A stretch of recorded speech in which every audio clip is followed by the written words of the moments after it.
Il y a un gros enjeu, voilà, d'autonomie sur la ressource en eau potable pour la métropole européenne de Lille, de préservation de ce territoire face à l'urbanisation, de démocratie locale et d'apprentissage de solutions locales. C'est-à-dire que si on n'arrive pas, c'est que de l'échec, quoi.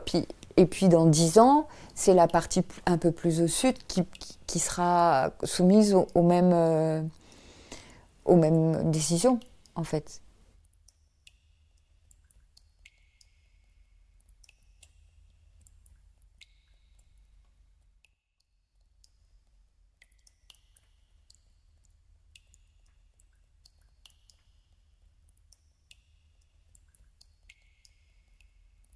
Entrelien est une association qui a une vingtaine d'années. Donc c'est une volonté très forte de connaissance des enjeux à partir du principe que nous ne sommes ni scientifiques ni techniciens, mais que nous devons être en capacité de comprendre en fait les décisions à l'aune des enjeux qui auront été identifiés par territoire. On a inventé un diagnostic participatif qui s'appelle le portrait nature de territoire, qui croise des recherches documentaires, des observations collectives, de visu sur carte, en terrain, voilà. Des personnes ressources aussi qui viennent nourrir une collecte d'informations. Et du fait de ces diagnostics, on identifie, selon nous, ce qui fait enjeu sur une thématique donnée, ce qui peut conforter un risque ou au contraire améliorer la problématique en question, etc., etc. Donc après, on intervient sur les politiques publiques d'aménagement et de gestion du territoire en force de proposition. Donc on va parler du portrait nature des champs captants du sud de l'île. Alors c'est un territoire compris entre le centre de la métropole, le cœur urbain de la métropole européenne de Lille, donc Los, Lille, Faches-Tuménil, Ronchin, voilà, et le nord du bassin minier du Pas-de-Calais. Sur une carte, en fait, c'est vraiment extrêmement visible et on est sur un territoire mi-urbain, mi-agricole qui recouvre ce qu'on appelle une aire d'alimentation de captage, qui est donc une nappe phréatique, en l'occurrence, sous-jacente au périmètre en question, de laquelle est pompée une certaine quantité d'eau potable, à savoir les 40% de l'eau potable de la métropole. Et on ne souhaitait pas porter un diagnostic agricole, porter un diagnostic urbain, porter un diagnostic biodiversité, en fait, d'abord parce que c'était entendu par personne et que ça ne servait à rien. On voulait avoir une approche vraiment globale. Et l'eau, pour ça, nous permettait cette approche. Et du coup, on alternait ce qu'on appelle des séances d'observation collective. Donc on est sur des cartes, des vues aériennes, sur lesquelles les gens commentent. En fait, là, quand j'étais petite, il y a eu une inondation. Là, je me rappelle que l'autre, là, il a enterré ses déchets. Je peux vous dire que là... Et puis là, ancienne décharge, voilà. Ah non, là, avant, moi, mon grand-père, il me disait qu'on pouvait naviguer sur ce cours d'eau qui aujourd'hui est un malheureux fossé, etc., etc., etc. Donc ça, on a fait une super collecte d'informations et on a croisé ça avec des observations, enfin des visites de terrain, en fait. Voilà, ça a été les éléments, plus la recherche documentaire, ce que j'ai déjà dit, et aller voir des personnes ressources qui nous ont un peu expliqué des concepts, des idées, des connaissances qu'on n'avait pas. On a aussi construit un partenariat chercheurs citoyens avec un laboratoire de l'Université de Lille, un laboratoire de génie civil. Voilà, donc on a un outil qui est un outil de diagnostic qui pointe des pistes d'amélioration de la qualité et de la quantité d'eau et qu'on ne se gêne pas de faire connaître auprès de différents acteurs. On est plutôt sur un temps long et sur la nécessité de continuer de porter cette expertise. L'intérêt, c'est qu'à un moment donné, ce ne soit plus la nôtre, en fait.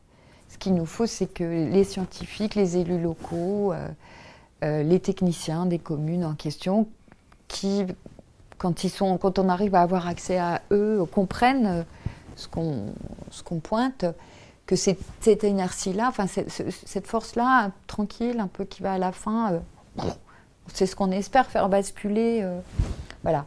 Ça suppose surtout une remise en question des outils de représentation du territoire pour les collectivités locales, outils cartographiques liés à des modes de représentation classiques de ce qui s'appelle la vulnérabilité d'une aire d'alimentation qui ont des biais qui méritent d'être améliorés.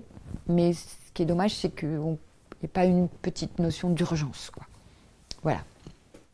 En fait, la question de l'eau, elle interpelle les gens qui habitent sur cette aire d'alimentation parce qu'en fait, ces gens, ils sont contraints constamment dans les décisions locales de respecter une réglementation liée au fait qu'on soit sur une aire d'alimentation de captage. Donc, dans le plan local d'urbanisme, et si à un moment donné, tout agrandissement de cimetière, vous voulez mettre une cabane dans votre jardin. Enfin, ne pas savoir c'est pas possible de ne pas savoir que vous habitez sur un territoire d'alimentation de captage. Ce n'est pas possible. Enfin, ou alors vous êtes aveugle, sourd, peut-être pas muet, mais voilà. Donc ça, c'est la première chose. Donc vous le savez, mais sans pour autant comprendre ce que ça veut dire, ni être en capacité d'agir concrètement. Enfin, vous subissez plutôt un règlement sans compréhension. Du coup, le sujet intéresse les gens. Depuis qu'on existe, on travaille comme ça. À chaque fois qu'on s'auto-saisit d'un territoire, on va chercher localement des associations ou des partenaires locaux qui sont, eux, les interlocuteurs privilégiés des habitants qu'ils connaissent, avec lesquels ils travaillent déjà ou qui ont déjà une forme d'implication sur le territoire. Ce n'est pas forcément des gens qui ont une vision forcément écolo, une association d'histoire, une association patrimoniale. On est avec les personnes qui nous intéressent parce qu'ils sont déjà impliqués, ils sont en capacité de dialogue généralement avec les élus locaux, ils ont une connaissance du territoire, ils ont une vision de leur implication locale qui fait qu'on est avec les bonnes personnes. Parce que, évidemment, on produit ensemble, mais on restitue publiquement parce que sinon, ça ne sert à rien, quoi. Je dirais que ce qui était assez intéressant, c'est qu'ils sont arrivés avec des questions, plus qu'autre chose. Parce que, donc pourquoi, comment, etc. Questions auxquelles on n'avait pas les réponses, puisqu'on n'est pas nous-mêmes hydrogéologues, voilà. Donc, qui nous ont donc des questions vis-à-vis desquelles on a été chercher des réponses, on a construit des réponses. Mais on a compris qu'il y avait quelques enjeux qu'il fallait moins imperméabiliser quelque part le territoire en question, puisque toute eau pluviale, in fine, aboutit à un captage, aboutit à la nappe et donc au captage. Moins imperméabiliser, voire désimperméabiliser, voire envoyer un certain nombre d'eau de toitures qui aujourd'hui vont aux égouts, les envoyer à la nappe, donc déconnecter les gouttières.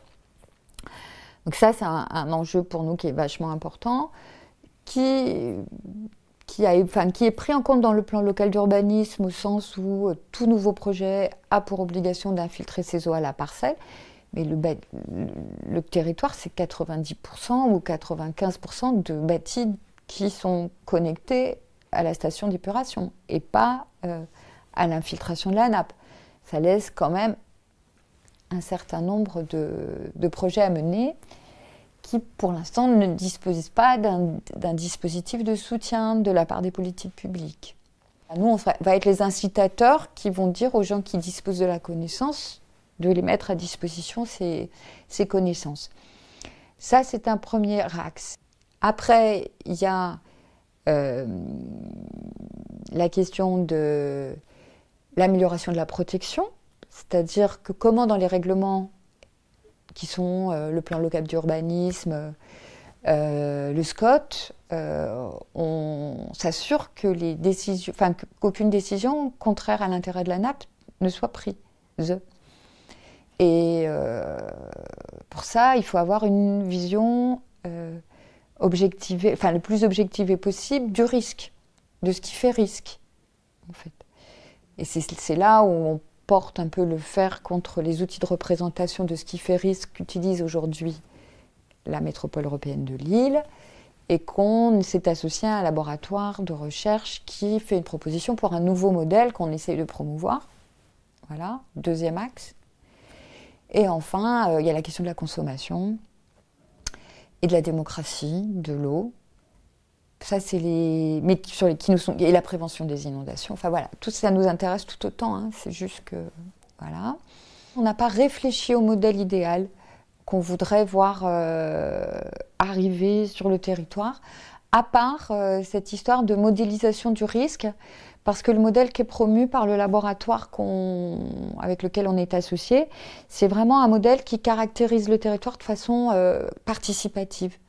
Les agriculteurs, les industriels, les collectivités, les habitants peuvent venir contribuer à la description du territoire et à l'objectivation des impacts des activités envisagées ou réelles, actuelles ou envisagées sur ce territoire. Ce qui donne un outil de représentation très fin, très juste, et il me semble déjà un outil de démocratie énorme, quoi. Parce que quand on n'est pas dans la bonne représentation des choses, on est dans l'injustice. Voilà. Donc pour nous, aujourd'hui, le plus fort facteur de démocratie, c'est ça. C'est la meilleure caractérisation possible du territoire et de ses enjeux, scientifiquement, en fait. Et non pas dans des trucs assez grossiers, approximatifs, qui permettent à tout un chacun de faire exactement ce qu'il veut, qui ne fassent pas débat, en fait, qui permettent à tout le monde de le vérifier, d'être d'accord, voilà. Je pense qu'à terme, ce qu'on dit sera entendu parce que c'est tellement évident. C'est juste que, oui, il y a une forme d'inertie, il y a une forme de résistance, c'est tout, quoi.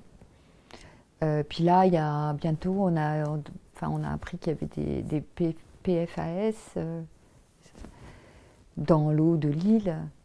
À un moment donné, il y a des notions de prévention des risques qui doivent être encore plus exigeantes, peut-être, que ce qu'il y a aujourd'hui. Le risque, ce qui, moi, me ferait peur, c'est qu'en fait, ils ferment les captages. Plutôt que de chercher à améliorer la protection du territoire et à limiter telle activité qui produit tel polluant, voilà, plutôt que de limiter ça, qui préfèrent fermer les captages. Il y a un énorme enjeu.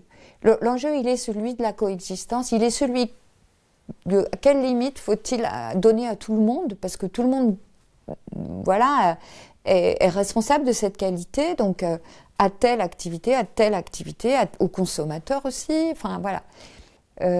Et aussi, on a attaqué un ou deux projets qui a été autorisé sur la base de ces erreurs d'appréciation qu'on souligne sur la vulnérabilité du territoire par rapport au captage, par rapport aux pollutions. Et du coup, on a été déboutés, mais on continue, on va en appel, etc., etc. Notre propos n'est pas tant de gagner, en fait, que de continuer de démontrer. Parce que c'est pas si simple de prendre ces décisions-là, d'aller attaquer une institution. C'est pas... je veux dire... c'est pas facile, c'est pas quelque chose... voilà, on se réveille pas le matin en se disant « Oh yes, on y va », quoi. Non. Et du coup, que cette reconnaissance entraîne une redéfinition du modèle de protection de la nappe. Aujourd'hui, voilà. On est conscient que ça va pas prendre 5 minutes, quoi. Et c'est presque normal, que ce soit pas... hop. Mais à un moment donné, on déplore que pour être entendu, il nous faille aller si loin.